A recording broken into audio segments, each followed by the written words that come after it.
नाज़रीन, supreme court corruption के इल्ज़ाम हेठि कदकोट टाउन कमेटी जे 3 मुलाज़मनि जी ज़मानत वारी दरख़्वास्त रद्द करे छॾी आहे। जंहिंखां पोइ पुलिस 3 जवाबदारनि खे अदालत जे अहाते मां गिरफ़्तार करे वरितो आहे। नाज़रीन, अदालत टाउन कमेटी कदकोट जे मुलाज़िम अल्ताफ़ हुसैन, सिद्दीक़ लगारी ऐं सुंदर खान जी ज़मानत वारी दरख़्वास्त रद्द कई। अदालत रिमार्क्स ॾींदे चयो त सिंध हाई कोर्ट जवाबदारनि जी गिरफ़्तारी जो हुकुम ॾिनो आहे। जवाबदार फ़रार थियल आहिनि, ज़मानत न ॾिनी वेंदी। ॿुधणी दौरान जवाबदारनि जे वकील चयो त हिते गिरफ़्तारी न कराई वञे। सखर में वञी नेब खे गिरफ़्तारी ॾिनी। जंहिं ते अदालत चयो त अहिड़नि माण्हुनि खे को बि रिलीफ फराहम न कयो वेंदो।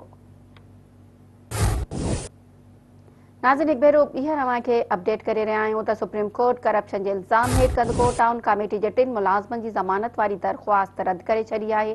जंहिंखां पोइ पुलिस 3 जवाबदारनि खे अदालत जे अहाते मां गिरफ़्तार करे वरितो आहे। अदालत टाउन कमेटी कदकोट जे मुलाज़िम अल्ताफ़ हुसैन, सिद्दीक़ लगारी ऐं सुंदर खान जी ज़मानत वारी दरख़्वास्त रद्द कई। अदालत रिमार्क्स ॾींदे चयो त सिंध हाई कोर्ट जवाबदारनि जी गिरफ़्तारी जो हुकुम ॾिनो आहे।